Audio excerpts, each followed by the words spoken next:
조선의 25대 임금은 과거 나무꾼으로 불리었고 친척 집에 종노릇을 하였습니다. 장날이 되면 가장 값싼 일꾼 노릇을 하였고 인정머리 없는 주인에게 거의 매일 매질을 당했다고 합니다. 조선 500년 역사에 있을 수 없는 일이 일어난 것입니다. 임금이 종노릇에 매질까지 당했었다는 이 기막힌 이야기는 천주교 최양업 신부가 바다 건너 프랑스인 스승에게 보낸 실제 편지의 한 대목입니다. 편지 속 그 임금님이 바로 강화도령이라 불리었던 조선의 25번째 임금 찰종입니다. 남의 밭을 갈던 19살 일꾼이 느닷없이 하루아침에 용상에 앉은 거예요. 그런데 그를 거의 모르다 보니 조정 대신들 앞에서 임금 노릇 대신 허수아비 노릇을 당하게 돼요. 하지만 그는 뒤늦게 글을 배워 읽게 되면서 시야를 돌립니다. 굶어본 사람이었기에 백성의 배고픔을 느낄 수 있었으나 천성이 순진한 사람이라 궁궐에 노련한 늑대들의 먹잇감이 되기도 했어요.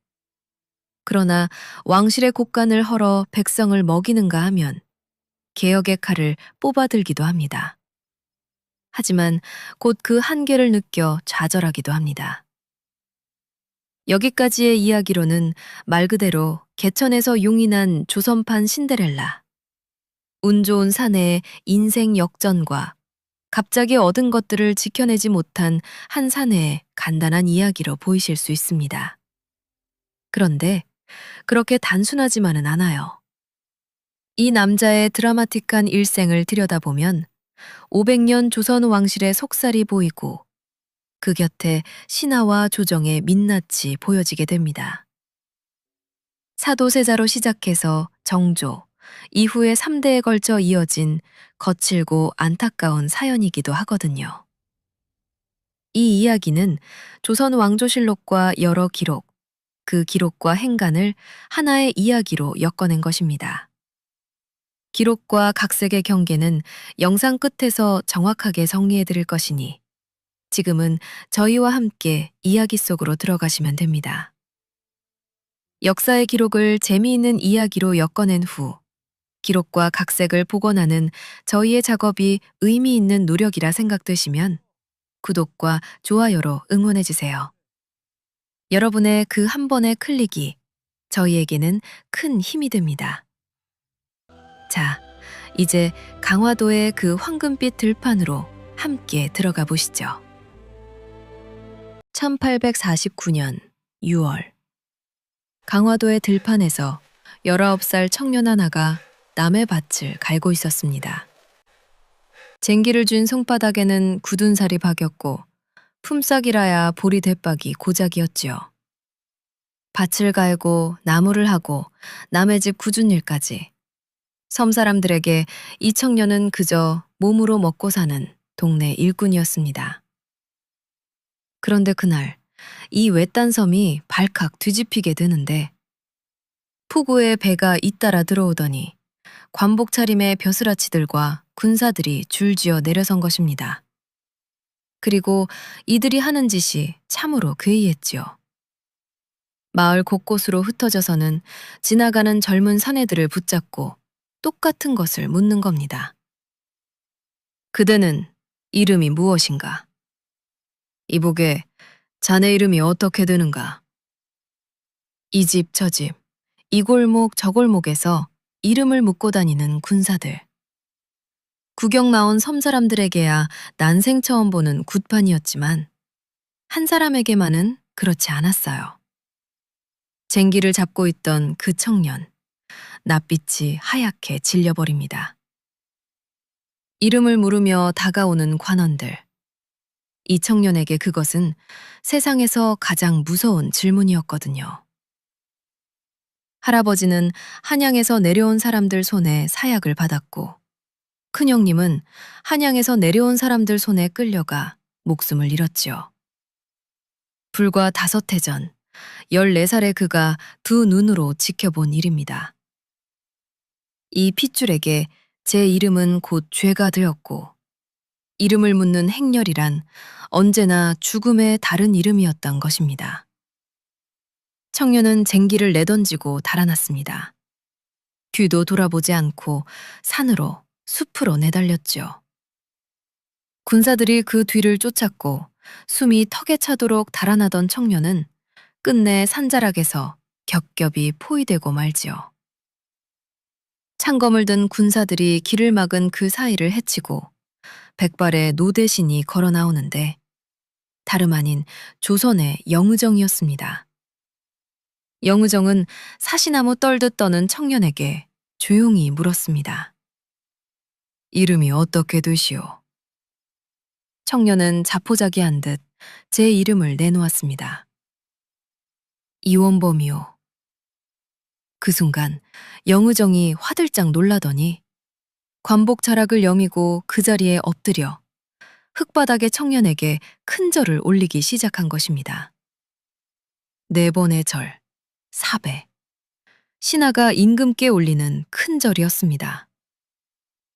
죽는 줄 알고 달아났던 청년이 받은 것은 사약이 아니라 임금의 절이었던 것이죠. 한양의 젊은 임금이 후사 없이 세상을 떠났다는 소식은 이 섬 사람들에게는 남의 이야기였고 와닿지도 않을 시간이었죠. 여기까지는 강화 사람들 사이에 전해 내려오던 이야기일 뿐 실록에 못 박힌 기록은 아니에요. 하지만 그 이야기를 다 걷어내고도 끝내 남는 사실이 하나 있습니다. 어제까지 남의 밭을 갈아주던 섬마을 일꾼이 하루아침에 조선의 25번째 임금이 되었다는 것입니다. 그런데 말입니다. 한양의 그 넓은 궁궐과 종친 집안들을 다 두고 어째서 이름조차 숨기고 살던 이 죄인 집안의 청년에게 옥저가 굴러들어왔을까요? 그 대답이 되는 길이 하나 있습니다. 사도세자 이후 정조를 거쳐 조선 왕실에서 가장 참혹한 길. 이 집안이 4대에 걸쳐 피로 걸어온 길입니다. 이야기는 여기서 60여 년을 거슬러 오릅니다. 이 집안의 불행이 어디서 시작됐는지를 따지자면 결국 그 뒤주 앞에 서게 됩니다. 무더운 여름날 창경궁 마당에서 아버지의 명으로 뒤주에 갇혀 여드레 만에 숨을 거둔 세자가 있었으니 바로 사도세자입니다. 그 기막힌 사연은 저희 채널의 다른 영상에서 이미 들려드렸으니 이 이야기는 건너뛰도록 할게요.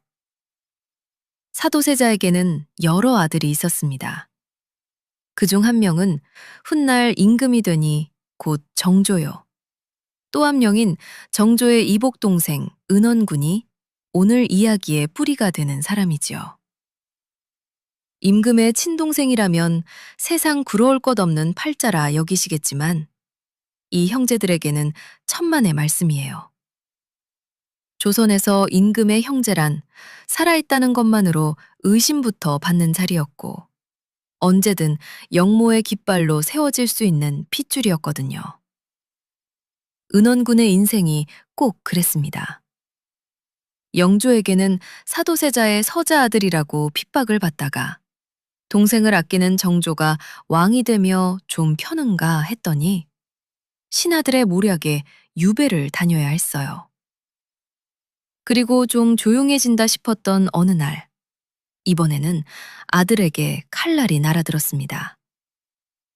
당시 주정을 쥐락펴락하던 권신 홍구경이 정조의 후궁으로 들어갔다가 일찍 죽은 제 여동생의 양자로 은원군의 아들 상계군을 들입니다. 말이 양자지 속셈은 따로 있었지요. 후사가 없던 정조의 다음 임금 자리에 제 손으로 고른 왕족을 미리 앉혀두겠다는 계산이었습니다. 상계군 본인은 영문도 모른 채 권력 다툼의 한복판에 세워진 셈이지요. 그런데 홍구경이 실각하면서 일이 완전히 틀어집니다. 왕으로 추대되려 했다는 혐의가 고스란히 상계군에게 뒤집어 씌워진 것입니다. 몰아치는 의심과 감시를 견디다 못한 이 젊은 왕족은 끝내 스스로 독을 마시고 생을 마감했고 은원군은 제 아들이 먼저 가는 것을 그렇게 지켜봐야 했습니다. 아들이 죽었으니 끝났을까요? 아니요. 이제 시작이었습니다. 역적의 아버지를 살려둘 수 없다며 아비도 죽여야 한다는 상소가 조정에 빗발쳤지요. 그런데 이 빗발치는 칼끝을 단 한 사람이 막아섭니다. 임금인 정조였습니다. 정조는 끝내 동생을 죽이라는 문서에 도장을 찍지 않고 강화도로 유배 보내는 선에서 버텼습니다. 신하들이 대궐 마당에 엎드려 밤새 죽음을 청해도 임금은 못 들은 척했고 심지어 한밤중에 몰래 배를 띄워 강화도의 동생을 만나고 왔다는 이야기까지 전해질 정도입니다. 아버지 사도세자를 그렇게 잃은 임금에게 동생마저 같은 길로 보낼 수는 없었던 것이지요. 그 기막힌 형제의 사연은 은원군 편 영상에 통째로 담아두었으니 궁금하신 분은 이따가 찾아보시고요. 중요한 것은 이것입니다. 은원군의 목숨은 오직 정조라는 방패 하나로 버티고 있었다는 사실 말입니다.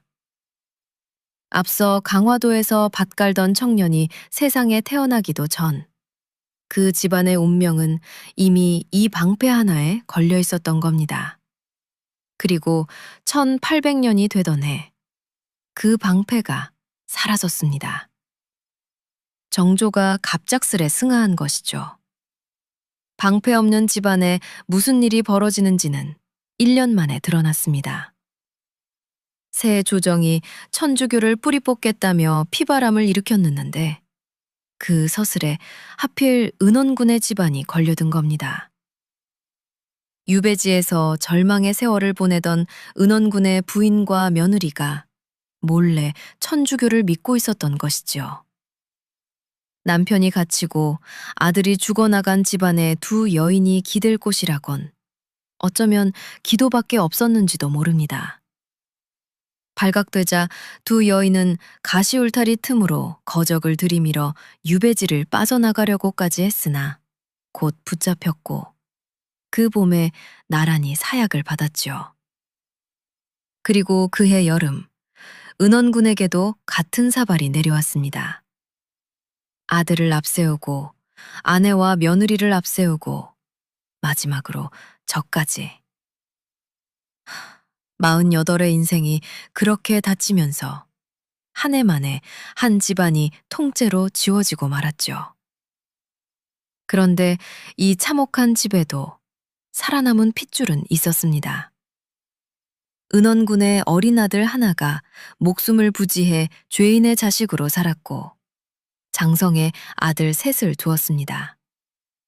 그중 셋째째가 바로 우리가 앞에서 만난 그 밭 갈던 청년 원범이에요. 그러니까 원범은 사약을 받고 세상을 떠난 은원군의 손자인 셈입니다. 그런데 그 아버지마저 원범이 어릴 때 세상을 뜨면서 남은 것은 죄인의 이름을 함께 진 형제들 뿐이었습니다. 가난한 살림에 글 공부는 언감생심, 식구들 입에 풀칠하는 것이 하루하루의 전부인 집이었죠. 그 와중에 영모 사건 하나가 또 터져 가족을 강화도로 내몰았고 겨우 숨을 돌리나 싶던 어느 해 마지막 칼날이 떨어집니다.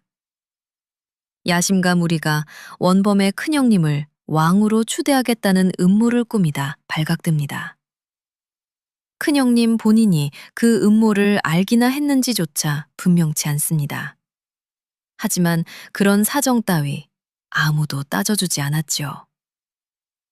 18살 큰형님은 문초 끝에 사약을 받았고 14살 원범은 큰형님이 끌려가는 뒷모습을 두 눈으로 지켜봤습니다. 같은 집에서 자란 형제인데 한 명은 죽고 한 명은 살았습니다. 그 갈림이 어디서 온 것인지는 아무도 설명할 수 없었지요. 남은 가족은 강화도로 쫓겨났고 소녀는 그날 단 하나의 교훈을 뼈에 새깁니다. 이 집안에서 살아남는 길은 없는 사람처럼 사는 것뿐이라는 그 하나 말입니다. 이름을 감추고 그를 멀리하고 흙만 파며 사는 삶. 앞에서 이름 석자 못 넣는 말에 그가 산으로 내달린 까닭이 바로 여기에 있었던 겁니다. 증조부는 뒤주에서, 할아버지는 사약으로, 형은 문초 끝에 세상을 떠났습니다. 앞서 말씀드린 조선 왕실에서 가장 참혹하다는 그 길의 끝에 19살 일꾼 하나가 서 있었던 겁니다. 그런데 말입니다. 저주는 이 집안에만 내린 것이 아니었습니다. 그 사이 한양의 궁궐에서는 왕실의 촛불이 하나씩 꺼져가고 있었거든요. 왕실은 몇 대째 아들이 귀했습니다.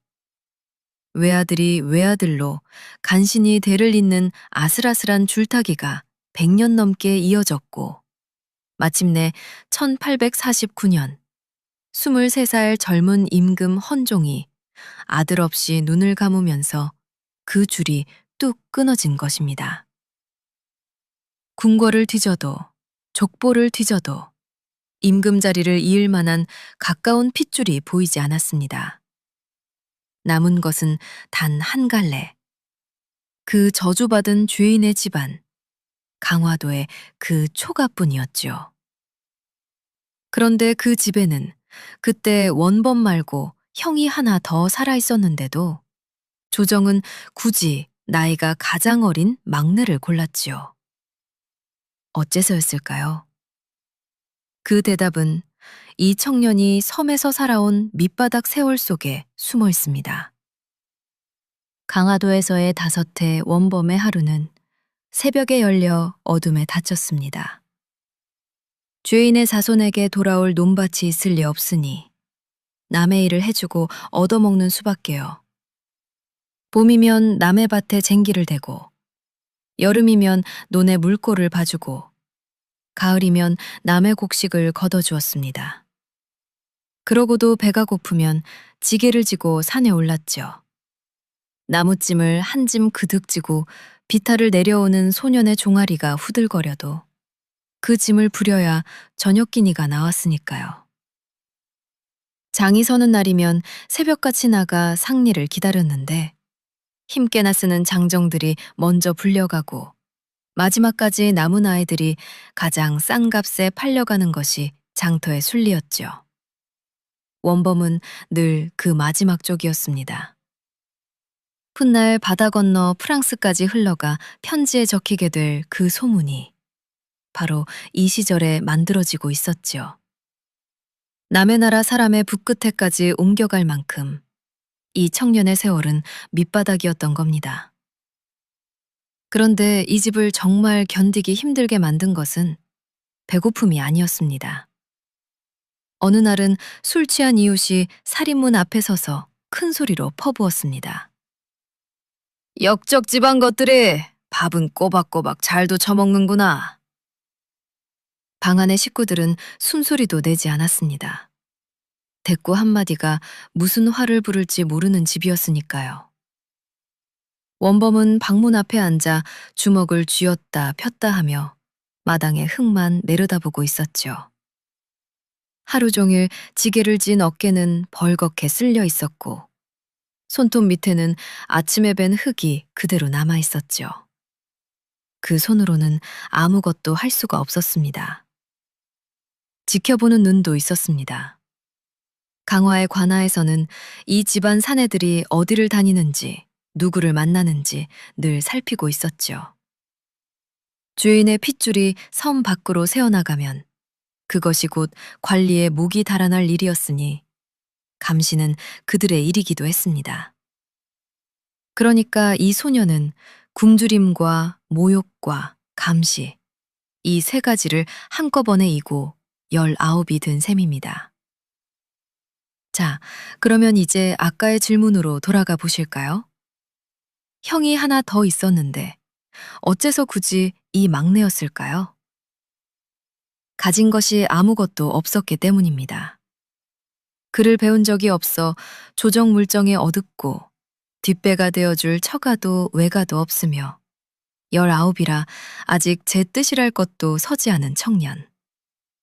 권세를 쥔 이들이 원한 임금은 나라를 이끌 임금이 아니라 자기들 뜻대로 움직여줄 임금이었거든요.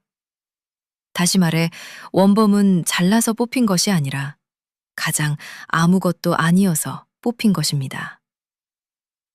그리고 이야기는 다시 관군이 온 섬을 뒤지며 이름을 묻고 다니던 그날로 돌아옵니다. 한양의 궁궐에서는 그보다 앞서 참으로 빠른 손이 움직이고 있었습니다. 젊은 임금 헌종이 눈을 감은 바로 그날, 대왕 대비 순원왕후가 언문으로 쓴 교지를 내립니다. 강화에 있는 은원군의 손자 원범을 데려오라는 명이었죠. 임금이 숨을 거둔 당일에 후계자의 이름이 못 박혔다는 것은 미리 정해두지 않고서는 나올 수 없는 속도입니다. 신하들이 모여 의논할 틈조차 주지 않은 결정이었죠. 그런데 여기서 곤란한 문제가 하나 있었습니다. 원범으로 말하자면 역적으로 몰려 사약을 받은 집안의 자손인데 그 역적의 손자를 대체 무슨 수로 임금 자리에 앉힌단 말입니까? 조정이 내놓은 해법은 놀랍도록 간단했습니다. 집안을 통째로 바꿔버리는 것. 그러니까 원범을 순조 임금의 양자로 들이는 것이었죠. 서류 한 장으로 그는 죄인의 손자가 아니라 임금의 아들이 되었고 저주받은 핏줄은 그날로 지워졌습니다. 사람은 그대로인데 족보만 갈아 끼운 것이죠. 여기서 한 가지 조정이 애써 못 본 척한 것이 있습니다. 학렬로 따지면 원범은 세상을 떠난 헌종보다 한 세대 위, 그러니까 아버지 뻘이었거든요. 어른이 아이의 뒤를 잇는 격이니 예법에 맞을 리가 없었습니다. 그러나 급한 쪽은 조정이었고 지금은 아무도 그 말을 입에 올리지 않았습니다. 이 무리수가 2년 뒤 죽은 조카의 제사상 앞에서 터져 나오게 되는데 그 이야기는 조금 뒤에 하기로 하지요. 강화의 청년은 그렇게 하루아침에 얼굴 한 번 본 적 없는 임금의 아들이 되어 배에 올랐습니다. 가마가 한강을 건너고 도성문을 지나는 동안 길가에는 새 임금을 보려는 사람들이 겹겹이 늘어섰습니다. 그 가마 안에서 청년이 무슨 생각을 했는지는 아무 기록에도 남아있지 않습니다. 다만 닷새 전까지 나무찜을 지고 산을 내려오던 사람이라는 것만은 분명했죠. 궁에 들어서자 절차가 숨가쁘게 이어졌습니다. 먼저 덕완군이라는 군호가 내려졌고 이어 이름이 바뀌었습니다. 원범이라는 이름을 거두고 변이라는 외자 이름을 새로 받았는데 왕실 학렬에 글자를 맞추기 위해서였죠. 생각해보면 참 얄궂은 일입니다. 이름 때문에 쫓기고 이름 때문에 숨어 살고 이름을 대는 순간 임금이 된 사람인데 이제 그 이름마저 제 것이 아니게 되었으니까요. 집안도 갈리고 이름도 갈렸으니 강화도의 원범이라는 청년은 이제 서류 어디에도 남아있지 않았습니다. 그리고 다음 날 창덕궁 인정문에서 즉위식이 열리면서 19살 청년은 조선의 25번째 임금이 되었습니다. 문제는 그 다음이었죠. 임금이란 신하들과 더불어 글을 읽고 정사를 논해야 하는 자리인데 이 임금이 무엇을 배웠는지 아는 사람이 아무도 없었던 겁니다. 먼저 입을 뗀 사람은 강화에서 그를 모셔온 영의정이었습니다. 신이 이틀 동안 모시고 오면서도 전에 무슨 책을 읽으셨는지 감히 여쭙지 못했사온데 이제는 여쭈어도 되겠사옵니까? 그러자 젊은 임금이 내놓은 대답이 조정을 발칵 뒤집어 놓습니다. 일찍이 통감 2권과 소학 1~2권을 읽기는 했으나 근년에는 읽은 것이 없소. 그러고는 이렇게 덧붙였죠. 어렸을 때 그저 읽어 넘긴 것이라 지금은 깜깜하여 기억나는 것이 없소. 정직한 대답이었습니다. 소학이라면 아이들이 글을 익히며 처음 만나는 책인데 그마저도 몇 해째 손을 놓았고 배운 것조차 기억나지 않는다는 고백이었으니까요. 사서 삼경을 줄줄 외는 대신들 앞에서 임금은 스스로 제 미천을 남김없이 드러내 보였습니다. 그런데 말입니다. 이 대목에서 우리가 놓치면 안 되는 것이 하나 있는데 그가 글을 몰랐던 것은 머리가 나빠서가 아니라는 사실입니다. 역적으로 몰린 집안에서 자식이 글 공부를 한다는 것은 무언가를 꾀한다는 소문으로 되돌아오기 십상이었습니다. 그 집안에서 글이란 출세길이 아니라 목숨을 위협하는 물건이었던 거예요. 살아남으려고 일부러 멀리한 것이 글이었는데 이제 그 글을 몰라서 조롱을 받게 되었으니 기가 막힐 노릇이지요. 그러나 새 임금을 세운 이들에게 임금의 무지란 걱정거리가 아니라 오히려 바라던 바였고 그들에게 진짜 급한 일은 따로 있었습니다. 이 임금의 지난 세월을 세상에서 지워 없애는 일이었습니다. 새 임금이 들어섰으니 이제 임금의 이력을 송가해야 했습니다.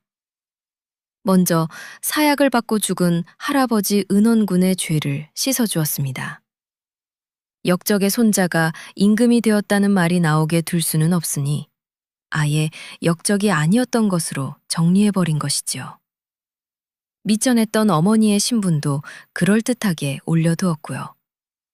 서류 위에서 임금의 집안은 그렇게 말끔해졌습니다.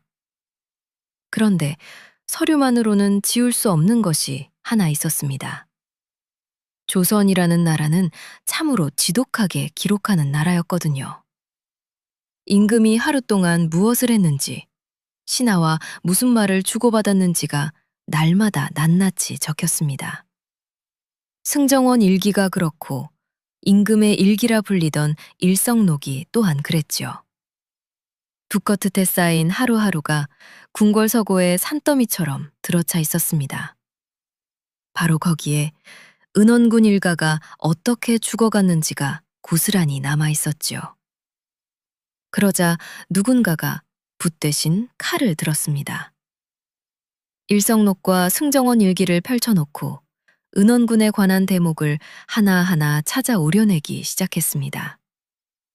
함부로 찢은 자국이 아니라 필요한 구분만 자로 잰 듯 반듯하게 잘라낸 솜씨여서 어떤 장은 한가운데가 네모나게 비어있고 어떤 장은 몇 줄만 감쪽같이 자취를 감췄으며 심지어 어떤 기록은 그 시기의 종이가 통째로 뜯겨나가기까지 했지요. 그렇게 구멍난 책장들이 지금도 그대로 남아 있어서 우리는 무엇이 적혀 있었는지가 아니라 누군가 그것을 지웠다는 사실을 봅니다. 기록을 목숨처럼 여기던 나라가 임금의 일기에 칼을 댔습니다. 누가 그 칼을 들었는지는 어디에도 적혀 있지 않지만 그런 일을 시킬 수 있는 사람이 조선에 몇이나 되었겠습니까? 결국 새 임금을 세운 바로 그 사람들이었겠지요. 그들에게 임금의 과거란 임금 본인에게조차 보여서는 안 되는 물건이었습니다. 할아버지가 어떻게 죽었는지, 그 집안이 어떤 취급을 받았는지를 임금이 낱낱이 알게 되면 그 마음이 어디로 향할지 알 수 없으니까요. 그러니 궁궐에 들어온 청년은 제 집안의 내력을 물어볼 데가 없었습니다. 과인의 할아버님 일은 어느 책을 보면 알 수 있겠소? 전하, 그 일은 이미 오래전에 정리가 끝난 일이옵니다. 심려치 마시옵소서. 돌아오는 대답은 늘 그런 식이었죠. 그러던 어느 날 임금은 기어이 그 책을 제 손으로 펼쳐보았습니다. 할아버지의 이름이 있어야 할 자리에는 네모나게 뚫린 구멍만 남아 있었고 잘려나간 종이의 가장자리는 칼자국이 그대로였습니다. 임금은 그 빈자리를 한참 동안 손끝으로 쓸어보았다고 해요. 온 나라의 기록을 손에 쥔 자리에 앉았는데 정작 제 핏줄의 일만은 알 길이 없는 임금이 된 겁니다.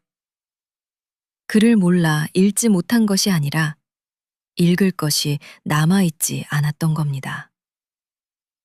임금을 앉힌 자리를 굳히는 일도 나란히 진행되었습니다. 수렴청정이 시작되었습니다. 대왕 대비 순원 왕후가 발을 들이우고 앉아 나란 일을 대신 결제하는 것이지요. 발 뒤에 앉은 이 노부인으로 말할 것 같으면 앞서 헌종이 어린 나이로 즉위했을 때도 바로 그 자리에 앉았던 사람입니다. 어린 손자를 위해 한 번, 그리고 이번에는 서류상 아들이 된 새 임금을 위해 또 한 번. 조선 왕조를 통틀어 발 뒤에 2번 앉은 사람은 이분이 유일합니다. 그 집안이 조정을 얼마나 오래 쥐고 있었는지가 이 하나로 다 보이지요. 이듬해에는 온 나라에 혼인을 금하는 명이 내려집니다.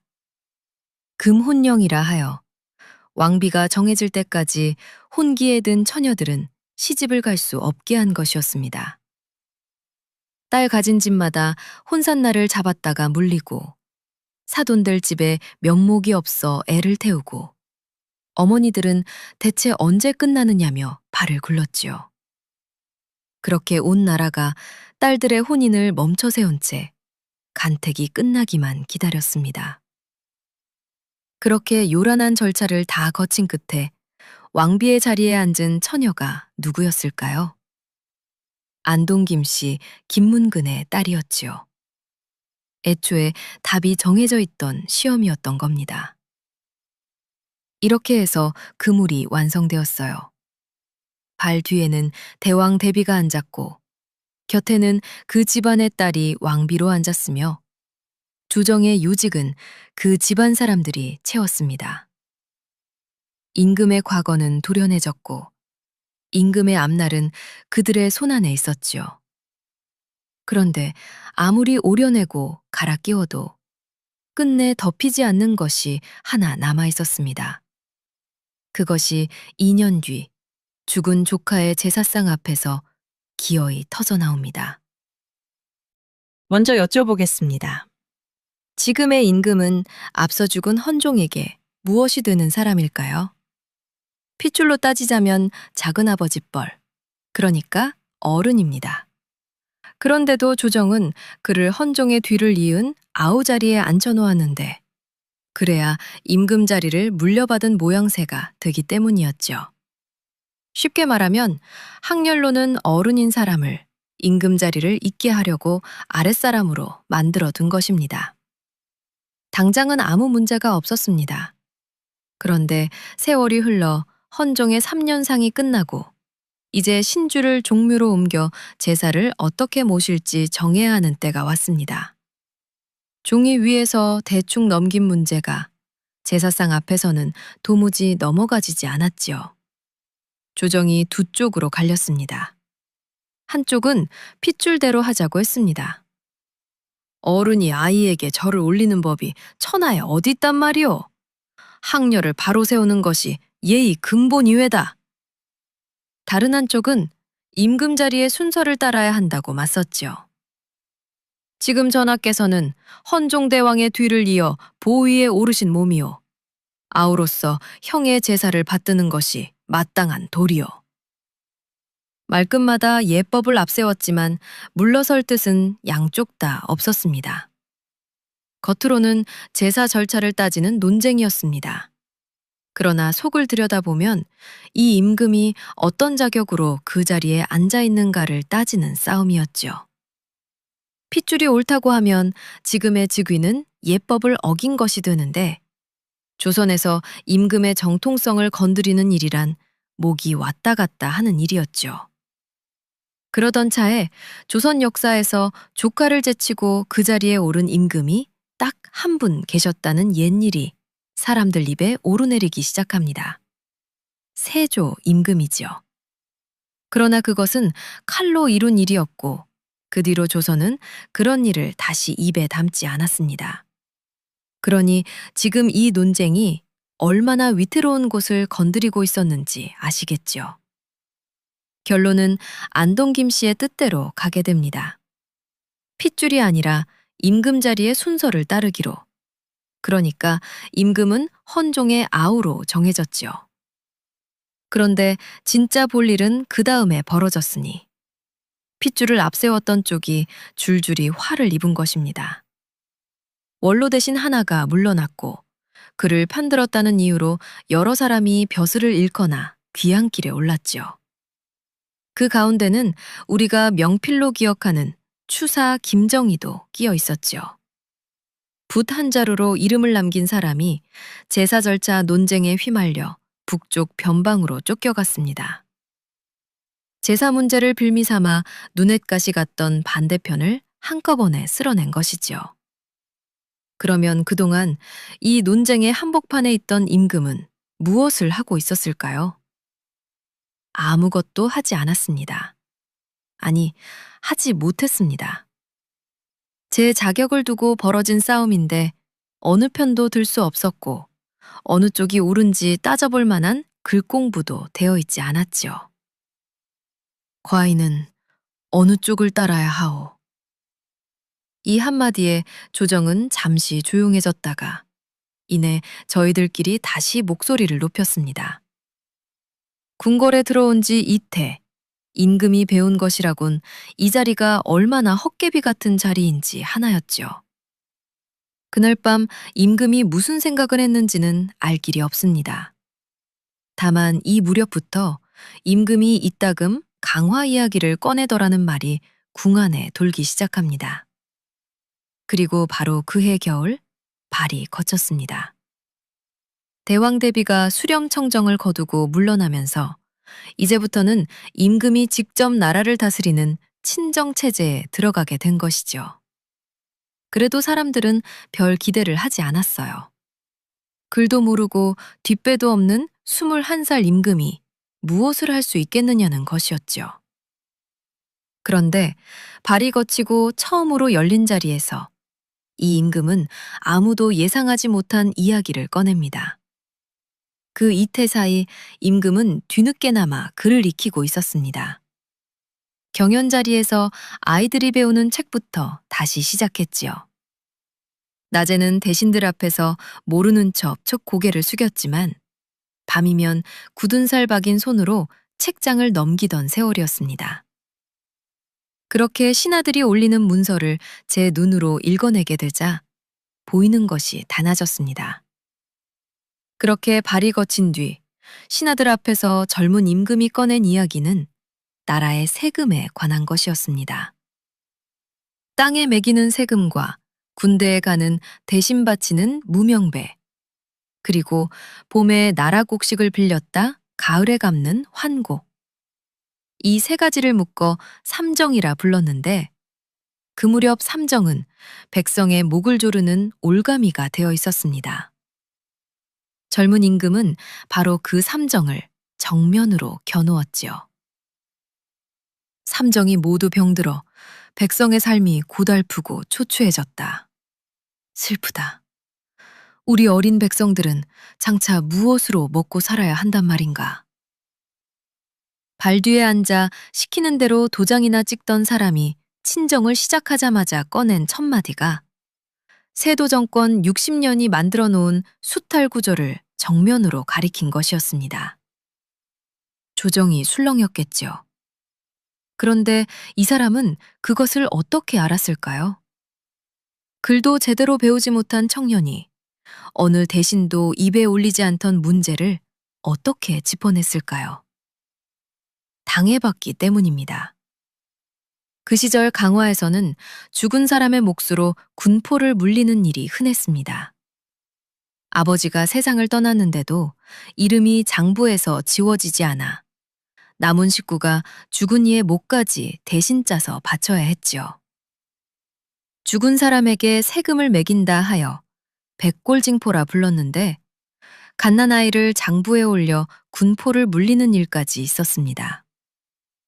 조정의 대신들에게 삼정이란 문서 위의 숫자였지만 이 사람에게는 이웃집 마당에서 실제로 벌어지던 일이었죠. 그래서 그는 움직이기 시작합니다. 먼저 사람을 불러들였죠. 안동김 씨에게 밉보여 벼슬에서 쫓겨나 있던 이들을 하나 둘 다시 조정으로 불러올린 것이죠. 재편이 하나도 없는 임금이 할 수 있는 첫 번째 일이었죠. 그리고 곳간을 열었습니다. 즉위 4년째 되던 해의 봄, 관서지방에 큰 흉년이 들었어요. 굶어 죽는 이가 속출한다는 장계가 올라오자 곡식을 풀어 백성을 먹이라는 명이 떨어졌지요. 11만 양 어치였습니다. 그해 여름에는 가뭄이 들었는데 이번에는 풀어줄 곡식조차 넉넉지 않았습니다. 그러자 궁궐부터 허리띠를 졸라매라 이르고는 백성의 것을 빼돌리는 관리들을 엄히 벌하라 명했지요. 몇 해 뒤에는 여주의 불이나 민가 천여호가 하룻밤 사이 잿더미가 되었습니다. 함흥이 불탔을 때도 영남에 큰 물이 졌을 때도 곳간은 어김없이 열렸고요. 특히 영남 수해 때 내놓은 2,000냥은 나랏돈이 아니라 임금 개인의 주머니에서 나온 돈, 이른바 내탕금이었습니다. 약재로 쓸 물건들도 함께 실어보냈지요. 밭을 갈던 그 손이 이제 곳간문을 열고 있었던 겁니다. 이 사람의 됨됨이를 보여주는 일화도 이 무렵 이야기로 전합니다. 강화 시절 살인문 앞에서 역적 집안 것들이라 퍼붓던 그 술 취한 이웃을 기억하시는지요? 임금이 든 뒤에도 그는 그 일을 한 번도 문제 삼지 않았습니다. 마음만 먹으면 그 마을 하나쯤 뒤집어 놓을 수 있는 자리에 앉았는데도 말이지요. 저를 감시하던 강화고을의 수령에게는 오히려 벼슬을 올려주었다는 이야기까지 전해집니다. 원한을 갚는 데는 그 힘을 쓰지 않았습니다. 힘이 없어서가 아니라 그렇게 쓰지 않기로 한 것이지요. 여기까지만 보면 참 좋은 임금이 나셨구나 싶으시겠지만 이 임금이 아무리 애를 써도 명이 번번이 한 곳에서 걸려 멈추는 일이 생깁니다. 곳간은 열 수 있는데 나라는 도무지 움직이지 않았죠. 대체 어디에서 막히고 있었던 걸까요?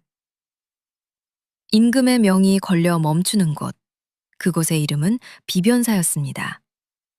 본래 비변사란 나라의 국방을 의논하려고 세운 임시기구였습니다.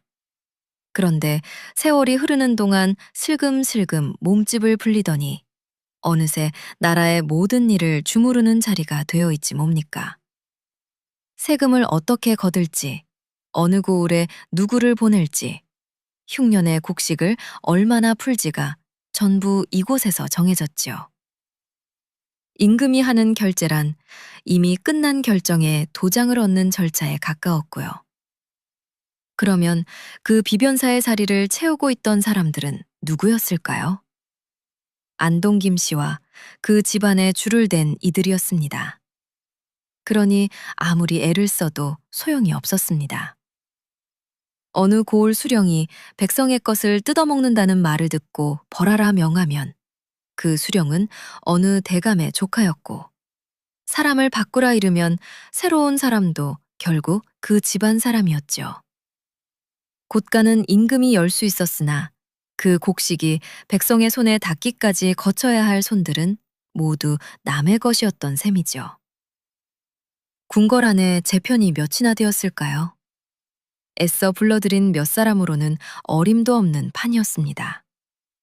발 뒤에 대왕 대비도, 곁에 앉은 왕비도, 조정을 채운 대신들도 모두 한 집안 사람들이었으니 이 넓은 궁궐에서 그는 여전히 혼자였죠. 그래서였을까요? 오래도록 애타게 찾던 사람이 하나 있었어요. 바로 외숙부였습니다. 어머니는 그가 어릴 적에 세상을 떠났습니다. 강화의 가난한 시절, 어머니 쪽 사람들의 손을 빌려 겨우겨우 끼니를 이었던 기억만이 남아 있었지요. 그래서 임금이 되고 나서는 사람을 풀어 외가를 수소문했는데 한 해가 가고 두 해가 가도 소식이 없더니 그렇게 10년이 흘렀습니다. 그러던 어느 날 조정에 한 사람이 나타납니다. 염종수라는 자가 낡은 족보 한 권을 받쳐들고 엎드린 것이지요. 소인이 바로 전하에 외숙되는 사람이옵니다. 기쁨이 어떠했겠습니까? 세상에 혈육 하나 없는 줄 알았는데 어머니 쪽 사람이 살아있었다니 말입니다. 임금은 그를 가까이 불러 벼슬을 내렸는데 그것도 한두 계단이 아니어서 얼마 지나지 않아 이 산에는 수군을 거느리는 절도사 자리에까지 올랐습니다. 그런데 놀랍게도 이 모든 것은 새빨간 거짓이었습니다. 염종수는 임금의 외가와 아무 상관이 없는 사람이었어요. 본래 파주 땅의 염씨였는데 임금의 외가가 용담 염씨라는 것을 알고는 이렇게 머리를 굴린 겁니다. 용담 염씨나 파주 염씨나 뿌리를 거슬러 올라가면 결국 한 집안이 아니겠느냐고 말이죠. 그러고는 족보를 손봐 임금의 외할아버지 집안이 제 집안에서 갈라져 나간 것처럼 꾸며놓고 외숙부라는 상소를 올린 것입니다. 그리고 더 기가 막힌 일을 벌였습니다. 임금의 외할아버지 묘 앞에 제 손으로 비석을 세우고는 거기에 용담이 아니라 제 본관인 파주라고 새겨넣은 거예요. 증거를 직접 만들어 세워둔 셈인데 지금도 그 비석에는 글자를 갈아낸 자국이 그대로 남아있어요. 3년이었습니다. 3년 동안 이 사내가 임금의 외숙부 행세를 하며 벼슬을 누리는 내내 조정의 누구도 그 족보를 들여다보지 않았어요. 확인하지 않은 것이 무관심이었는지 아니면 근거 없는 외척 하나쯤 곁에 두는 편이 저들에게 나쁠 것이 없어서였는지는 알 수 없습니다. 어느 쪽이든 임금의 외가가 진짜인지 가짜인지 확인해 볼 만큼도 이 임금을 여기지 않았다는 뜻이기도 했어요. 그런데 이 거짓을 밝혀낸 사람이 누구였는지 아십니까? 진짜 외숙부였습니다. 연복일이라는 이름의 이 사람은 그때까지 강화도에서 남의 집 하인으로 살고 있었습니다. 조카가 임금이 된 지 10년이 넘도록 말이지요. 나서지 않은 까닭을 두고 전해지는 이야기가 있습니다. 안동 김씨가 쥐고 있는 조정에 임금의 외척이라고 얼굴을 내밀었다가는 무슨 일을 당할지 모르니 차라리 그냥 남의 집 하인으로 사는 편이 낫다고 여겼다는 겁니다. 10년을 애타게 찾던 혈육은 바다 건너 같은 섬에 있으면서도 다만 무서워서 나오지 못하고 있었을 뿐이죠. 그 빈자리를 가짜가 3년 동안 차지하고 앉아 벼슬을 누린 겁니다. 거짓이 밝혀졌을 때 임금은 이렇게 말했습니다. 조사한 내용을 보니 더더욱 마음이 아프고 부끄럽구나. 속인 자를 향한 노여움이 아니라 속은 제 자신을 향한 부끄러움이었죠. 염종수는 곧 목이 잘렸죠. 그러나 그 사내가 사라진 자리에 남은 것은 다시 혼자가 된 임금 하나였습니다. 그 10년 사이 궁궐에는 임금의 아이들이 태어나고 있었습니다. 왕비에게서 그리고 후궁들에게서 아이가 낳았죠. 그에게 아이란 그저 대를 잇는 일이 아니었습니다. 저처럼 이름 때문에 쫓기지 않아도 되는 아이, 죄인의 자손이 아니라 처음부터 임금의 아들로 태어난 아이. 그 아이들만은 다르게 살 수 있으리라 여겼을 겁니다. 그런데 아이들이 죽기 시작했습니다. 그 중에서도 왕비가 낳은 아들이 있었죠. 정실 왕비의 몸에서 난 하나뿐인 아들이라 이 아이가 다음 임금이 될 아이였습니다. 오랜만에 궁궐에 웃음소리가 돌았고 정사를 보다 말고 아이를 보러 가는 아비의 걸음이 잦았습니다. 그러나 그 웃음소리는 반년을 넘기지 못했습니다. 아이는 태어난 지 6달 만에 눈을 감았죠. 그 아이만이 아니었습니다. 돌을 넘기지 못한 아이, 이름조차 지어주기 전에 떠난 아이. 아들이 5이었고 딸도 여럿이었는데 그 아이들이 줄줄이 아비보다 먼저 갔습니다. 끝까지 살아남아 시집까지 간 것은 딸 하나뿐이었죠. 증조 할아버지가 뒤주에서 죽고 할아버지가 사약을 받고 형이 문초 끝에 죽은 집안입니다. 그 죽음의 행렬이 이제 제 아이들에게로 내려오고 있다면 그것을 무엇이라 불러야 하겠습니까? 아이가 쓰던 베넷 저고리 앞에서 임금의 손이 멈추더라는 이야기가 전합니다.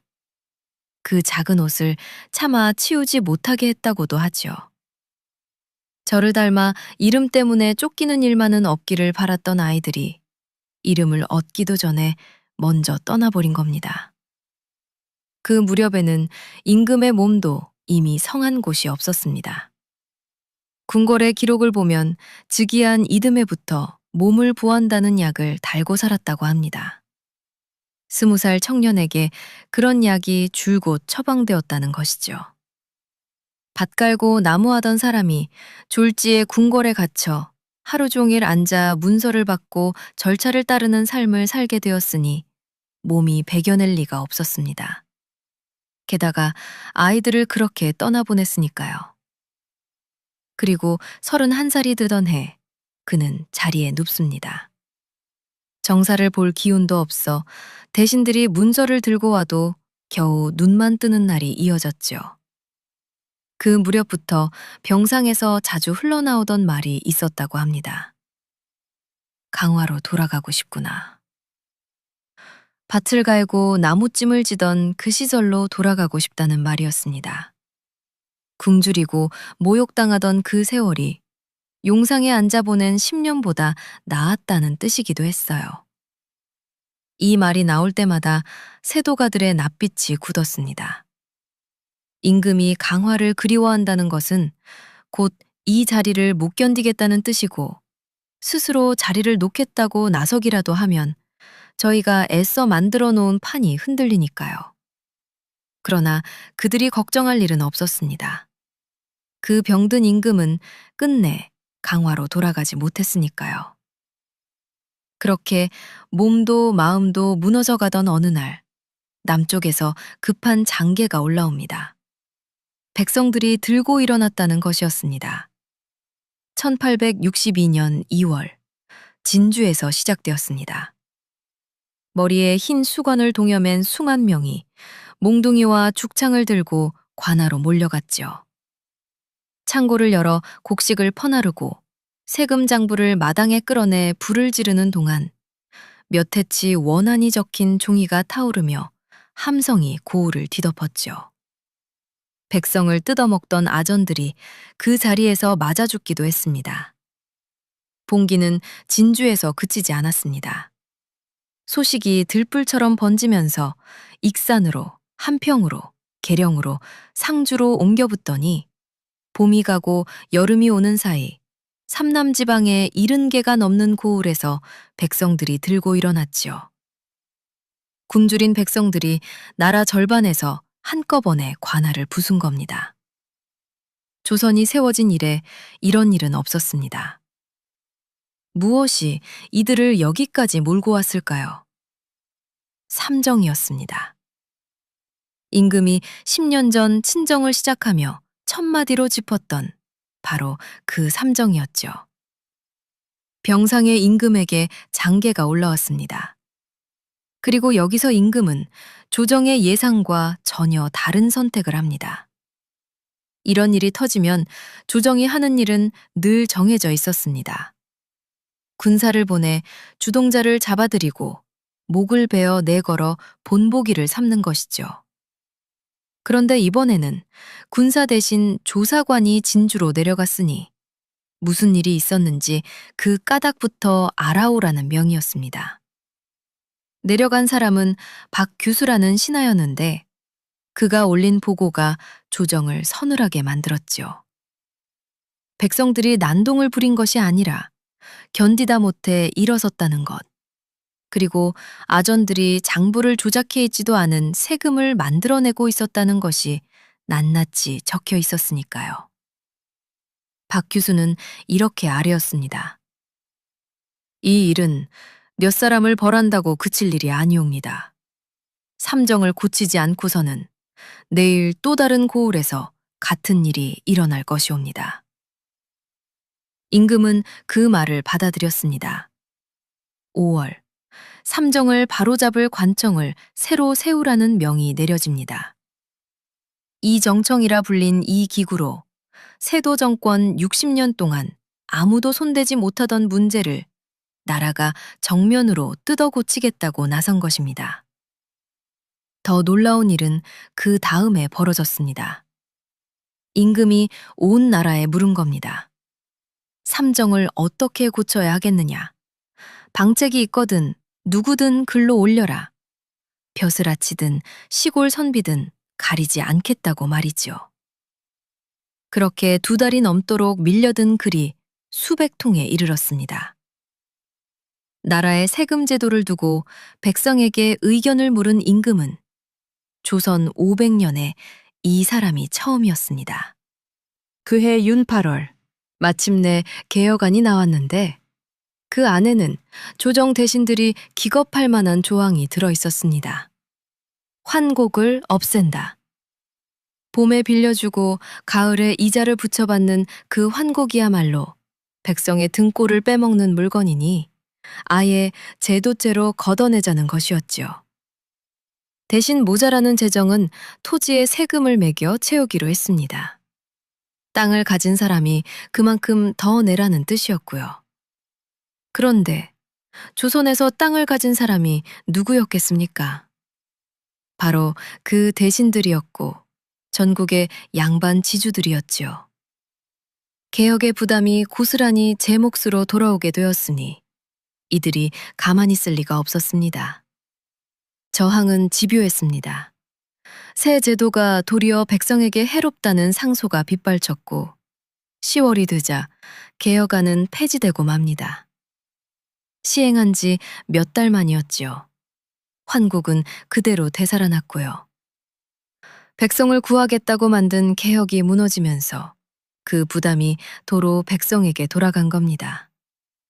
온 나라에 물어모은 수백 통의 글도 2달 넘게 머리를 맞댄 관청도 그렇게 없던 일이 되었습니다.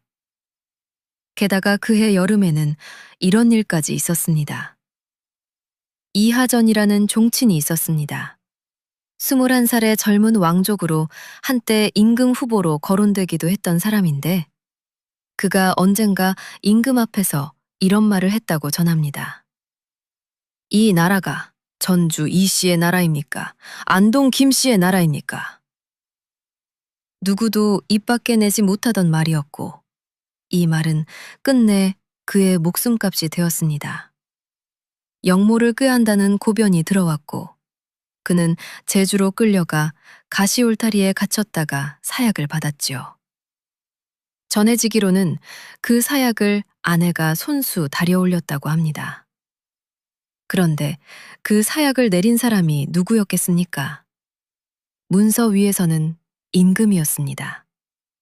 저와 똑같이 몰락한 왕실의 핏줄이었고 저 대신용상에 앉을 수도 있었던 사람이지요.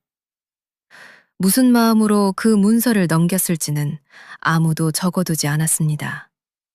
다만 백성을 살리겠다고 개혁을 밀어붙이던 바로 그 여름에 제 손으로 같은 처지의 사람을 죽이는 문서에 도장을 눌러야 했다는 것만은 분명하지요. 개혁이 무너진 뒤로 임금의 병세가 눈에 띄게 나빠졌다고 합니다. 그럴 만도 했지요.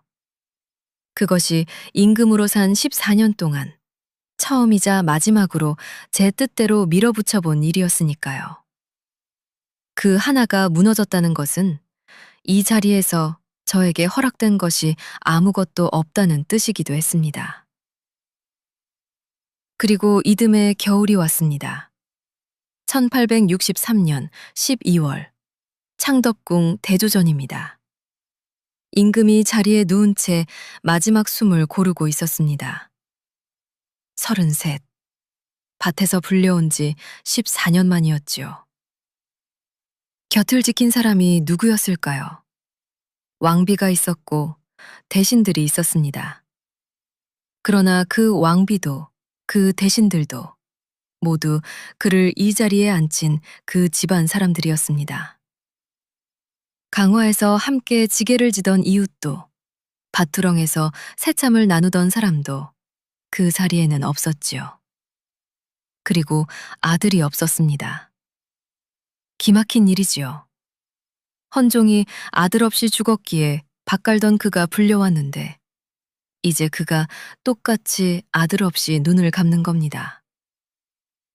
태어난 아이들은 모두 먼저 갔으니 왕실은 또다시 남의 집으로 사람을 보내야 했습니다. 그런데 그 남의 집 문 앞에서 한 사람이 오래전부터 기다리고 있었습니다. 철종 제위 내내 안동 김씨에게 상갓집 개 취급을 받으며 시장 바닥을 떠돌던 왕족 하나. 흥선군 이하응이었지요. 그가 어떻게 그 자리까지 살아남았는지, 그리고 어떻게 역사의 정면에 올라섰는지는 다음 편 이야기에서 들려드리겠습니다. 이 사람이 남긴 것을 헤아려 보시죠. 굶주린 백성에게 곳간을 열었던 손이 있습니다. 밭을 갈던 그 손이지요. 조선의 임금 가운데 굶어본 사람은 그 하나뿐이었고, 그래서 백성이 왜 우는지를 책이 아니라 몸으로 아는 임금도 그 하나뿐이었습니다. 돌아가지 못한 집이 있습니다. 강화도. 병상에서 그렇게 돌아가고 싶다고 했으나 끝내 가지 못한 섬이지요. 그 섬은 그가 굶주리고 모욕당하던 곳이었는데 동시에 그가 사람으로 살았던 유일한 곳이기도 했습니다. 그리고 이름이 있습니다. 이 이야기가 무엇으로 시작되었는지 기억하시죠? 관군이 온 섬을 뒤지며 젊은 사내들에게 이름을 묻고 다니던 그 아침이었습니다. 그에게 그것은 밝혀서는 안 되는 것, 입에 올리는 순간 목이 달아나는 죄목이었지요. 그래서 석자를 감추고 19회를 살았습니다. 그런데 그 이름을 대는 순간 그는 임금이 되었습니다. 임금이 되자 이번에는 원범이라는 석자를 거두어가고 새 것을 내주었지요. 그리고 그가 세상에 남기려던 아이들은 제 것을 하나 얻어보기도 전에 그의 곁을 떠났습니다. 숨을 거둔 뒤 조정은 그에게 마지막 이름을 지어 올립니다. 죽은 임금에게 붙이는 이름, 묘호라 하지요. 철종. 여기서 철이라는 글자는 슬기롭다는 뜻입니다. 그를 몰라 조롱받던 임금, 소학도 다 떼지 못했다고 스스로 고백했던 임금, 대신들이 등 뒤에서 무식하다 수군거리던 그 임금에게 죽고 나서야 슬기로울 철자가 내려온 것입니다.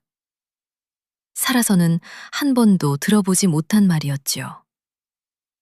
이름 때문에 쫓기고, 이름을 대는 바람에 임금이 되고, 이름을 빼앗기고, 마지막에 이름 하나를 얻은 사람. 그것이 강화도령 이원범의 33해였습니다. 앞에서 제가 이런 말씀을 드렸지요. 얼핏 보면 밭에서 용산까지 오른 조선판 남자 신데렐라 이야기로 보인다고요. 이제 여쭙겠습니다. 이것이 과연 인생 역전이었을까요? 그는 굶주리던 섬에서 나와 조선에서 가장 높은 자리에 올랐습니다. 그러나 그 자리에서 제 할아버지가 어떻게 죽었는지조차 알아볼 수 없었고 혈육이라 찾아온 사람에게 속았으며 자식들을 모두 앞세웠지요. 그리고 백성을 위해 마지막으로 뽑아든 칼마저 5달 만에 꺾였습니다. 그가 얻은 것은 용상이었고 잃은 것은 그 바깥의 전부였습니다. 그래도 조선 백성들에게는 저희가 굶어 죽어갈 때 제 주머니를 털어 곡식을 보내준 임금이 한 사람 있었지요. 나라가 그렇게 기울어가던 시절의 말입니다. 밭을 갈던 손이 할 수 있는 일은 거기까지였습니다. 자, 이제 실록의 기록과 각색의 경계를 정리하는 중요한 대목이 남았습니다. 먼저 이야기의 문을 연 편지예요. 임금이 종노릇을 하고 매를 맞았다는 그 대목은 최양업 신부가 실제로 남긴 서한에 들어 있습니다. 최양업 신부는 김대건 신부에 이은 두 번째 조선인 사제로 외국인이 아니며 인용된 문장은 프랑스에 있는 신부에게 보낸 서한의 일부입니다. 관군이 이름을 묻고 다니고 청년이 달아나다 붙잡혀 영의정에게 절을 받는 대목은 강화 지역에 전해 내려오는 이야기로 실록의 기록은 아닙니다. 실록에는 봉영 행렬이 강화로 가서 새 임금을 모셔왔다는 사실만 담겨 있고 당시 그 행렬을 이끈 영의정이 정원용입니다. 그리고 앞서 다룬 큰형님은 회평군으로 이름은 원경입니다. 군호는 사후에 추증된 것이라 사건 당시의 호칭과는 차이가 있어 본문에서는 그냥 큰형님으로 불렀습니다. 즉위 직후의 발언, 통감 2권과 소학 1~2권을 읽었으나 근년에는 읽은 것이 없다는 말은 철종 즉위년 6월의 실록에 남은 임금 본인의 말이고 이를 물은 사람이 강화로 모시러 갔던 영의정 정원용입니다. 한편 실록 부록의 햇록에는 4살에 천자문을 떼고 하나를 들으면 열을 깨쳤다는 기록도 있는데 이는 죽은 임금을 기리느라 미화된 글로 보아야 합니다. 완전한 문맹은 아니었으나 왕에게 요구되는 학문의 기준에서는 백지에 가까웠다고 보시면 되겠습니다. 임금의 일기와 순정원 일기에서 은원군 관련 기록이 잘려나간 것은 실물로 확인되는 사실입니다. 다만 누가 그것을 지시했는지는 어떤 기록에도 남아있지 않습니다. 본문에서 왕을 세운 그들이라고만 표현한 것은 그 때문이며 정황상 당시 집권 세력으로 보는 것이 일반적인 견해입니다. 제사 논쟁으로 화를 입은 인물 가운데는 추사 김정희도 있었는데 흔히 알려진 제주 유배가 아니라 그 뒤에 있었던 북청 유배가 이 사건과 얽힌 일입니다. 구휼 수치도 기록 그대로입니다. 관서 기근 때의 11만 냥은 선해청돈 5만 냥에 사역원 3포세 6만 냥을 합한 액수이고 영남 수해 때는 내탕금 2천 냥에 단목과 후추를 함께 보냈습니다. 가짜 외숙부 염종수 사건은 실제로 있었던 일입니다. 임금의 외가는 용담 염씨였고 염종수는 파주 염씨로 족보를 위조한 뒤 외할아버지 묘 앞에 비석을 세우고 본관을 파주로 새겨 넣었습니다. 이 거짓을 밝혀낸 사람이 강화에서 남의 집 하인으로 살던 진짜 외숙부 연복일이라는 것, 그리고 그가 끝내 벼슬길에 나서지 않았다는 것도 함께 전해집니다. 임금은 아들 5과 딸 6을 두었으나 대부분 어린 나이에 세상을 떠났고 성인이 되어 혼인한 자녀는 영예옹주 하나뿐입니다. 정실왕비가 낳은 원자의 이름은 이융준으로 도를 넘기지 못하고 세상을 떠났으며 즉위 이듬해부터 약을 계속 처방받은 것도 기록으로 확인됩니다. 다만 베네 저고리 앞에서 손이 멈추었다는 장면은 각색입니다. 강화로 돌아가고 싶다는 말은 여러 기록과 이야기로 전해집니다. 이하전이 21살에 제주에서 사약을 받은 것은 기록된 사실이고 임금 앞에서 던진 그 물음과 아내가 사약을 다렸다는 대목은 전해 내려오는 이야기입니다. 그는 이듬해 복권되었습니다. 삼정을 바로잡기 위해 이정청을 세우고 온 나라에서 개혁안을 받은 것, 그리고 그 개혁이 몇 달 만에 폐지되고 환국이 되살아난 것은 모두 기록에 남아있는 사실입니다. 본문에 나온 대사들, 그러니까 신하들의 문답이나 염종수의 말 같은 것들은 기록에 남은 취지를 살려 이야기로 재구성한 것입니다. 다만 즉위 직후의 문답과 친정 때의 삼정 발언, 그리고 염종수 사건 때의 탄식은 실록에 남아있는 말을 우리말로 풀어옮긴 것입니다. 마지막으로 오늘 이야기에서 다루지 않은 것이 하나 있습니다. 흔히 알려진 강화도령의 첫사랑 이야기, 그러니까 섬에 두고 온 처녀와의 애틋한 사연입니다. 이 이야기는 후대의 소설과 드라마에서 만들어진 것으로 기록에는 근거가 없어 오늘 이야기에서 뺐습니다. 밭을 갈다 임금이 된 사내의 이야기, 여기까지입니다. 끝으로 한 가지만 여쭙겠습니다. 오늘 이야기를 들으셨으니 아시겠지만 철종의 시대는 한 임금의 비극이 아니었습니다. 임금을 세우고 임금의 과거를 지우고 임금의 개혁을 무너뜨린 자들, 그 안동김씨 세도 정권의 폐해가 조선을 어떻게 갉아먹었는지가 이 이야기의 진짜 속살이었죠.